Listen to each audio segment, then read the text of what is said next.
Hello everybody, and welcome to a story mode intermission episode. We have completed our playthrough of both Kingdom Hearts and Chain of Memories, but before we launch into Kingdom Hearts 2, where a lot of major story events are about to unfold, I think we could use a quick recap of the important plot points we've seen thus far. Again, these are just the pieces of story information we have after the first two games in the Kingdom Hearts series, not including any of the information we'd have from later games. We will get to those later. Here we go.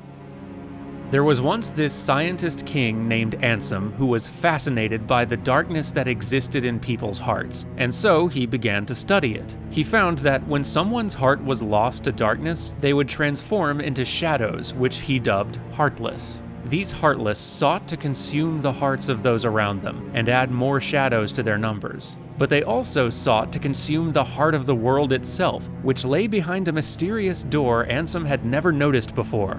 In his curiosity, Ansem opened this door, and in doing so, destroyed the barrier isolating his world from the rest. His world was now connected to the larger universe.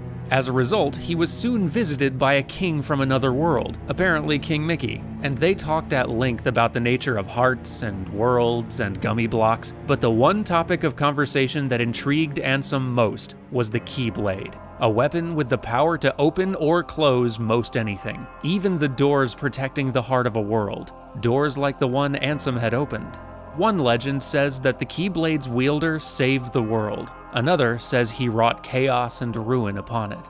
Now completely consumed by these mysteries, Ansem began his pursuit of Kingdom Hearts, a place where supposedly the world's hearts all connect. And beyond that, Ansem believed, lay the world of darkness. To access it, he would need 7 Princesses of Heart for some reason, and the wielder of the Keyblade. To find this person, Ansem sent one of the Princesses of Heart, a girl from his kingdom, out into the universe in hopes that her heart would resonate with that of the Keyblade wielder.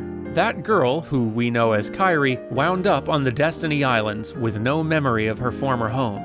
She was quickly befriended by some of the other kids on the island, including 2 boys named Riku and Sora. This brings us to the events of Kingdom Hearts. Ansem finds the island Kairi landed on, opens its door, and connects the world, allowing the Heartless to pour through. Sora is suddenly and mysteriously granted the Keyblade to fight them off. Kairi mysteriously vanishes into Sora, which will be important later, and Riku eagerly embraces the darkness, sensing an opportunity to escape the island and explore other worlds the way he's always wanted. The islands are consumed by the Heartless, and everyone is scattered. Sora wakes up in a strange, transitory world named Traverse Town. He's greeted by a gaggle of Final Fantasy characters, refugees from Ansem's world, as well as Donald and Goofy, King Mickey's right-hand men. The king had apparently run off to try to figure out why worlds were suddenly disappearing from the sky, and left Donald and Goofy with orders to find the Keyblade wielder. And so our 3 heroes travel together from world to world, trying to find Riku, Kairi, and the king. And as they travel, Sora locks the doors to the heart of each world, preventing the Heartless from consuming more places as they had his island. Eventually, they do run into Riku, who has fallen in with a grab bag of Disney villains in hopes of helping Kairi, who seems to have lost her heart and gone comatose. Everything comes to a head at Hollow Bastion, the ruined husk of Ansem's world. In a moment of weakness, Riku gives fully in to darkness and is possessed by Ansem. While confronting his possessed friend, Sora learns that Kairi's heart has actually been trapped inside him, basically piggybacking inside his own heart ever since their island was destroyed. So, being that wonderful little boy he is, Sora uses a Keyblade to unlock his own heart and release Kairi's from its prison. Kairi awakens just as Sora turns into a Heartless. Fortunately, she is able to call his heart back from darkness to save him, I guess because she's a Princess of Heart, I don't know, let's just go with that. Anyway, Sora, Donald, and Goofy pursue Ansem to the end of all worlds, defeat him, and then close the door to darkness with Riku and King Mickey's help, which unfortunately leaves Riku and Mickey trapped on the other side. All of the worlds lost to darkness are revived. Everyone gets sent back to their home, Kairi gets thrown back to Destiny Islands, and Sora, Donald, and Goofy find themselves out in the middle of nowhere.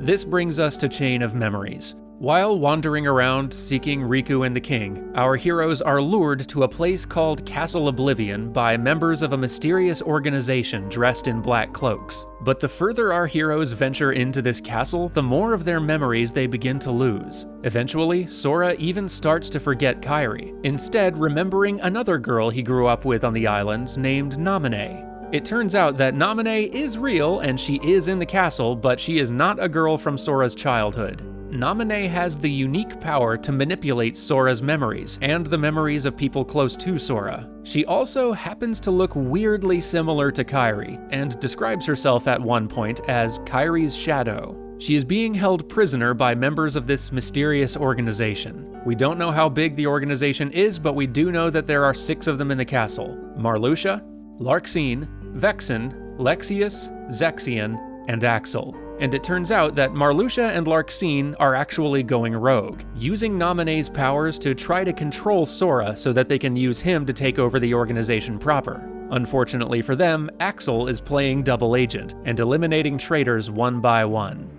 Meanwhile, Riku is also in Castle Oblivion for some reason, awakened there mysteriously after helping to close the door to darkness. He too has been making his way through the castle with the help of King Mickey and a mysterious shrouded figure named Diz, confronting organization members and wrestling with the lingering darkness within him, the remnants of Ansem's possession.